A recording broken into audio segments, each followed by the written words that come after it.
La noche del 12 de octubre de 2023 comenzó como cualquier otra en un tranquilo apartamento del condado de Miami-Dade. Afuera, la ciudad seguía su ritmo habitual. Autos pasando, luces encendidas en los edificios, gente regresando del trabajo o revisando su teléfono antes de dormir. Dentro de uno de esos apartamentos, una madre descansaba después de un día largo. En otra habitación, un bebé dormía.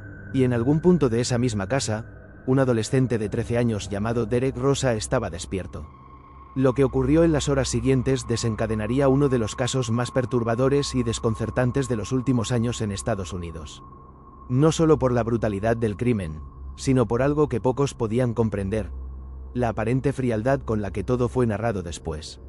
Las primeras noticias del caso comenzaron a circular pocas horas después. En un apartamento de Hialeah, Florida, la policía había encontrado el cuerpo de una mujer con múltiples heridas de arma blanca. La víctima era una madre joven que vivía con su esposo, su hijo adolescente y un bebé.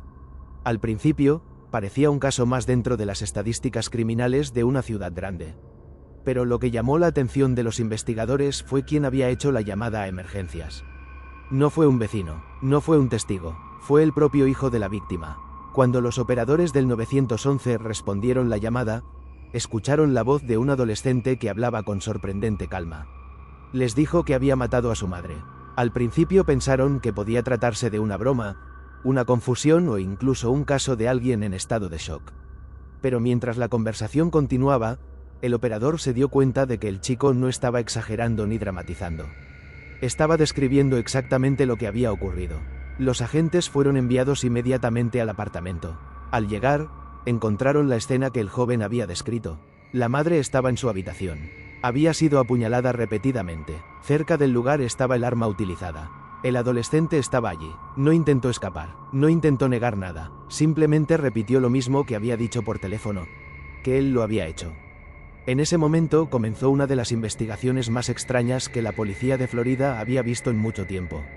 La primera pregunta que surgió fue simple, pero inquietante: ¿por qué? Según los reportes iniciales, el adolescente no tenía un historial violento. No había antecedentes criminales. No había registros de problemas graves con la ley. Tampoco existían reportes de incidentes domésticos graves en la familia. Para quienes conocían a la familia superficialmente, todo parecía relativamente normal. Pero la normalidad muchas veces es una fachada. Mientras los investigadores comenzaban a reconstruir la cronología de los hechos, otro detalle comenzó a circular en los medios y en redes sociales. Algo que transformó el caso en una sensación viral casi inmediata. Después del crimen, el adolescente supuestamente tomó fotografías de la escena y las envió por mensaje a una persona cercana. Ese detalle cambió completamente la percepción pública del caso. No solo se trataba de un crimen cometido por un menor de edad. También implicaba una aparente falta de reacción emocional que muchos encontraron profundamente perturbadora. Para los investigadores, ese comportamiento planteaba múltiples posibilidades. ¿Era una reacción de shock? ¿Una forma extraña de pedir ayuda? ¿O algo más oscuro? Las primeras entrevistas con el joven no dieron respuestas claras. En su declaración inicial, el adolescente explicó que el crimen ocurrió mientras su madre dormía.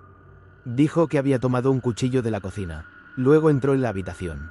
Después, según su propia confesión, la apuñaló múltiples veces. Lo que desconcertó a los investigadores no fue solo el acto en sí, sino la aparente ausencia de un motivo inmediato. No había una discusión reportada esa noche. No había señales de pelea previa. No había indicios de que el crimen fuera una reacción impulsiva a una situación específica. Todo parecía indicar que el ataque ocurrió de forma repentina. Mientras los detectives analizaban el apartamento, otra parte de la historia se volvía aún más inquietante. En la casa también estaba el bebé de la víctima. El bebé no resultó herido. Ese detalle generó otra serie de preguntas. ¿Había sido un acto dirigido exclusivamente contra la madre? ¿Había algún conflicto oculto en la relación entre ambos? ¿O había factores psicológicos más profundos involucrados? Los expertos comenzaron a revisar la vida del adolescente. En la escuela, según algunos informes, no había sido identificado como un estudiante particularmente problemático. No tenía historial de violencia grave ni conductas alarmantes reportadas por maestros.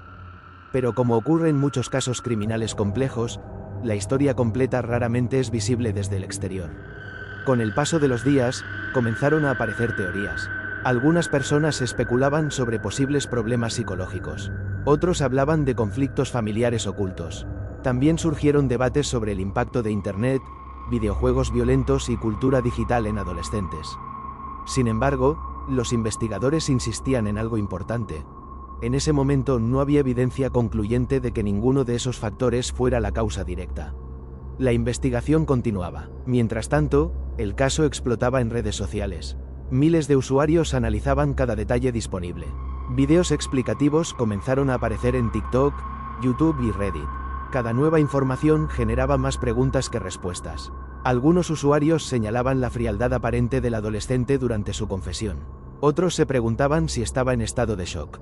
También había quienes creían que la historia completa aún no había salido a la luz. Y ese es uno de los aspectos más inquietantes del caso de Derek Rosa. Porque cuando se analiza en profundidad, aparecen múltiples capas de incertidumbre. Primero está la brutalidad del crimen.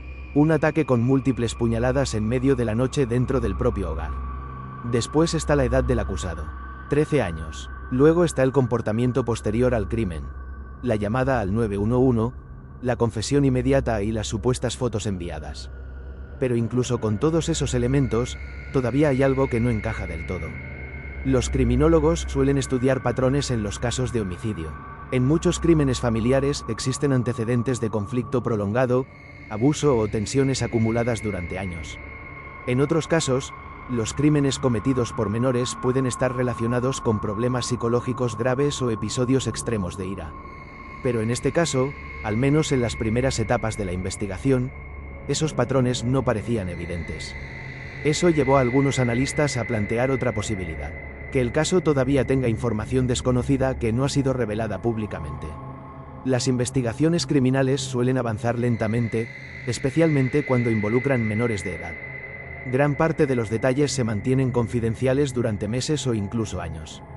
Por eso, lo que el público conoce muchas veces es solo una fracción de la historia. Mientras el proceso legal avanzaba, el adolescente fue detenido y acusado formalmente. Debido a la gravedad del crimen, las autoridades decidieron procesarlo como adulto. Ese hecho generó otro debate público intenso. ¿Debe un menor de 13 años ser juzgado como adulto por un crimen tan grave? Para algunos, la respuesta es sí. Argumentan que la brutalidad del acto justifica un tratamiento legal severo. Para otros, el hecho de que el acusado sea un niño cambia completamente la perspectiva del caso. Plantean que el enfoque debería ser comprender qué ocurrió en su mente antes de tomar una decisión irreversible. Ese debate continúa hasta hoy. Pero más allá del proceso legal, el caso de Derek Rosa dejó algo más difícil de ignorar.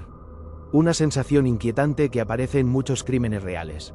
La idea de que incluso dentro de entornos aparentemente normales pueden existir historias ocultas que nadie percibe hasta que es demasiado tarde. Vecinos que no notaron nada extraño. Compañeros de escuela que nunca imaginaron algo así. Una familia que parecía común desde afuera. Y, sin embargo, en una sola noche, todo cambió. Quizá lo más perturbador de este caso no sea solo el crimen en sí, sino la pregunta que todavía queda en el aire. ¿Qué pudo haber pasado en la mente de un adolescente de 13 años para que tomara un cuchillo, entrara en la habitación de su madre y decidiera hacer algo que cambiaría su vida para siempre? Esa pregunta todavía no tiene una respuesta definitiva, y probablemente pasará mucho tiempo antes de que se conozca la historia completa detrás de una de las noches más oscuras en la historia reciente de Florida. Porque en los casos más inquietantes, la verdad rara vez aparece de inmediato.